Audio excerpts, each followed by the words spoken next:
We provide you the platform to turn your dreams into reality. Give wings to your aspirations with KR Mangalam University. पिछले 24 घंटे में रूस ने Ukraine पर हमलों की रफ्तार तेज कर दी है। पिछली रात पुतिन की सेना ने अपने तरकश के हर तीर का इस्तेमाल किया ताकि यूक्रेन की कमर तोड़ी जा सके। आपको बताते हैं कि ताजा हमले में रूस ने अपनी किन विध्वंसक मिसाइलों का इस्तेमाल किया। रूसी सेना ने ब्लैक सी से यूक्रेन पर कैलिबर क्रूज मिसाइल फायर की, जिसकी स्पीड 1000 से 3580 किलोमीटर प्रति घंटे की है। इस मिसाइल की रेंज 1500 से 2500 किलोमीटर तक है। कैलिबर मिसाइल पारंपरिक और एटॉमिक दोनों तरह के वॉरहेड ले जाने में सक्षम है। रूस ने इस्कंदर बैलिस्टिक मिसाइल भी दागी, जिसकी स्पीड 6000 से 7000 किलोमीटर प्रति घंटा है।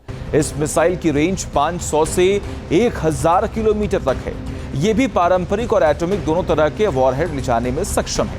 इसके अलावा रूस ने किंजल हाइपरसोनिक मिसाइल का भी इस्तेमाल किया, जिसकी मैक्सिमम स्पीड 11000 किलोमीटर प्रति घंटे तक है। इसकी रेंज 1500 से 2000 किलोमीटर तक है। यह भी पारंपरिक और एटॉमिक दोनों तरह के वॉरहेड ले जाने में सक्षम है। जब इन विध्वंसक मिसाइलों का वार हुआ तो यूक्रेन को बच निकलने का कोई भी रास्ता नहीं मिला और इसीलिए कहीं ना कहीं उनकी मुश्किलें अब लगातार बढ़ती हुई दिखाई दे रही हैं। यूक्रेन को सबसे बड़ी एयर स्ट्राइक से दलाने के बीच रूस ने रणनीतिक रूप से काफी अहम माने जाने वाले पोक्रोवस्क शहर पर कब्जे की कोशिशें भी तेज कर दी। रूस की सेना नई रणनीति के तहत आगे बढ़ रही है। हालांकि उसे यूक्रेन के भारी प्रतिरोध का सामना भी करना पड़ रहा है। अब इस शहर पर कब्जे के लिए भीषण जंग छिड़ गई है, क्योंकि रूस ने 1 लाख से अधिक सैनिकों को मैदान में उतार दिया है।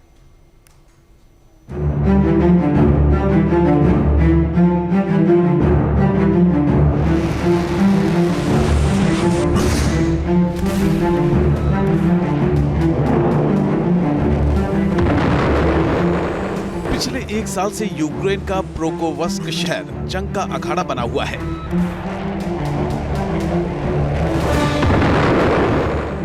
इस शहर पर कब्जा करने के लिए रूस और यूक्रेन की सेना में भयंकर जंग छिड़ी हुई है।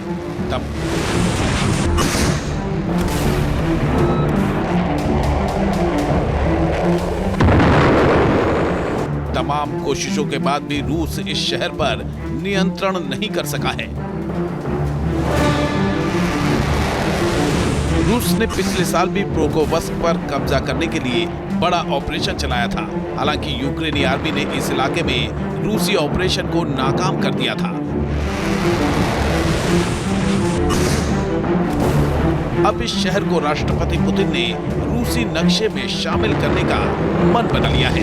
इसी कारण रूस की सेना अब नए सिरे से रणनीति बना रही है।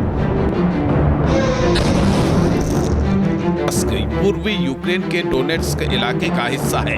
ये हिस्सा अभी पूरी तरह से यूक्रेन के कब्जे में है। अब पोक्रोवस्क को घेरने के लिए रूस ने नई रणनीति बनाई है। रूसी सेना सीधे हमले की बजाय दक्षिण और उत्तर पूर्व दिशा से पोक्रोवस्क में एंट्री कर रही है। रूस के जवान छोटी छोटी टुकड़ियों में बाइक और ऑल टेरेन गाड़ियों पर सवार होकर शहर में घुस रहे हैं। इस शहर पर कब्जा करने के लिए 1,10,000 रूसी सैनिक मैदान में उतर चुके हैं। अब इस समय रूस की रणनीति है कि वो पोक्रोवस्क को पूरी तरह से घेरेबंदी कर ले। तभी आप देखेंगे कि सूचना आई कि 1,11,000 के आसपास सैनिक इस इलाके में अब देखे जा रहे हैं, रूसी सैनिक। और इन सैनिकों के माध्यम से आर्टिलरी का उपयोग करके और इवन ड्रोन्स और अत्याधुनिक साधनों का इस्तेमाल करके पोक्रोवस्क को पूरी तरह से घुटने पर लाया जा रहा है। और सिर्फ पोक्रोवस्क ही नहीं, वो जो 3-4 कस्बों का एक दायरा है जो कि सिक्योरिटी के लिहाज से बहुत इंपॉर्टेंट है यूक्रेन के लिए, खासतौर पर लुहांस्क और डोनेट्स्क के लिए, तो उन सारे कस्बों के ऊपर अब फाइनल प्रहार करने की रूस की जो मंशा है वो दिखाई दे रही है। अब रूसी सेना पोक्रोवस्क शहर पर ऑल आउट अटैक की तैयारी में है। हालांकि अब तक 20 साबित हो रही यूक्रेन की सेना भी हथियार डालने को तैयार नहीं है। अब सवाल ये है कि दोनों देशों के लिए पोक्रोवस्क क्यों जरूरी है? आखिर क्यों इस छोटे से शहर पर कब्जे के लिए भीषण जंग छिड़ी हुई है? दरअसल प्रोकोवस्क रणनीतिक दृष्टि से बेहद अहम शहर है। यूक्रेन के ज्यादातर सप्लाई रूट से लेकर रेलवे कनेक्शन और सेना का डिफेंस सपोर्ट प्रोकोवस्क से होकर गुजरता है। इस शहर पर कब्जा करके रूस न सिर्फ यूक्रेन की सप्लाई लाइन तोड़ सकता है, बल्कि रूसी जनता के आत्मविश्वास को भी बढ़ा सकता है। पोक्रोवस्क की स्ट्रेटेजिकल इंपॉर्टेंस रूस को भी पता है, यूक्रेन को भी पता है। तभी आप देखेंगे कि लगातार 1 साल से इस पर्टिकुलर कस्बे के ऊपर दोनों तरफ से जबरदस्त युद्ध चल रहा है और रूस बहुत कोशिशों के बाद भी इस कस्बे को जीत नहीं पा रहा है। दरअसल इसके डिफेंस करने के लिए यूक्रेन ने बहुत सोची समझी रणनीति अपनाई थी।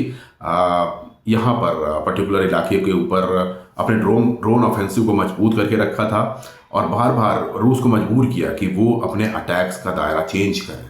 तो इसी शह और मात खेल में पोक्रोवस्क अभी तक पूरी तरह से रूस के कब्जे में नहीं आया है। रूस और यूक्रेन का युद्ध शुरू होने से पहले पोक्रोवस्क में लगभग 60,000 लोग रहते थे। हालांकि अब यहाँ गिनती के ही कुछ लोग दिखाई देते हैं। पूरा शहर खंडहर में तब्दील हो चुका है। पोक्रोवस्क की मशहूर कोयला खदान कोकिंग कोल माइंस भी अब बंद हो चुकी है। ये शहर भले ही वीरान हो चुका हो, लेकिन रणनीतिक रूप से काफी अहमियत रखता है। रूस के राष्ट्रपति पुतिन का टारगेट डोनेट्स्क और लुहांस्क पर पूरी तरह कब्जा करना है और पोक्रोवस्क इस रणनीति का महत्वपूर्ण हिस्सा है। T news nation. जहां भक्ति है हर शब्द में, कथाओं में छुपे हैं दिव्य रहस्य और ज्योतिष देता है जीवन को दिशा। धर्म से जुड़ी हर बातों को जानने के लिए हमारे चैनल स्तुति को सब्सक्राइब करें। चैनल पर जाने के लिए इस लिंक पर क्लिक करें।